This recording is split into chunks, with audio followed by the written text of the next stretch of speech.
Има семено насилство, но тоа семено насилство се уште не е подигната свеста доволно за да се пријави. Затоа што во поголем број жените врз кои што се врши семено насилство, економски се зависни од сопругот или другите членови на семејството и немаат каде да се вратат. Затоа што не постојат кај нас, посебно во западниот дел на Македонија, така наречени шелтер центри, каде што ќе може, например, во одреден период да се жената склони и да се избегне понатамошното малтретирање врз жената, а ние очекуваме со така наречената Истанбулска конвенција, која што е потпишана уште 2011 мај месец, а која што се ратификуваше сега на 22 декември 2017, која што е сега стапила 7 месец 2018 во сила. Значи очекуваме условите кои што се бараат, значи ние како земја сме обврзани да ги спроведеме сите услови кои што стојат нели во декларацијата. Но мислам дека малку процесот ќе биде долг затоа што за да се остварат, да се реализираат активностите, потребни се средства. Средствата се предвидени да се добијат, како што слушаме, од меѓународните организации или пак се обврзани институциите, тоест на системот, значи од владата, да дадат одредени средства, но верувам дека мислам дека тоа нема да биде доволно за да се спроведат активности низ целиот регион, тоест низ целата наша република.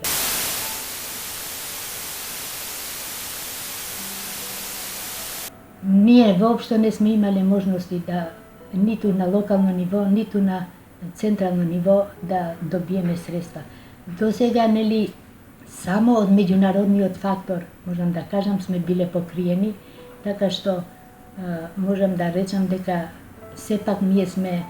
15 години обстојуваме, значи голема волја, и кога не сме биле покриени со проекти, нашиот адвокат и ние како организација бесплатно нели сме работеле за да не останат жените нели незаштитени. Нашето здружение датира уште од 2001 јануари и во континуитет од тогаш имаме активности што се однесуваат за проблемите воопшто на жената. Сега, на почетокот имавме среќа, уште нашите почетоци, преку невладината ЕСЕ од Скопје, да се поврземе за спроведување на активности што се однесуваат за семејното насилство. И долго време, значи еден долг период работевме со нив, а потоа се поврзавме преку Европската заедница и меѓународните други донатори, кои ни овозможуваа да имаме активности и во континуитет да се справиме со проблематиката на семејното насилство. До сега, нели, значи, сега во последно време имаме еден 3-годишен проект кој што сме го добиле директно од Нью Йорк, тоест од канцеларијата на UN Women New York, кој што е во тек и спроведуваме активности и сме задоволни затоа што еден голем дел на жени е вклучен во активностите што ги спроведуваат. Што се однесува за проблематиката на семејното или домашно, кој нарекуваме насилство,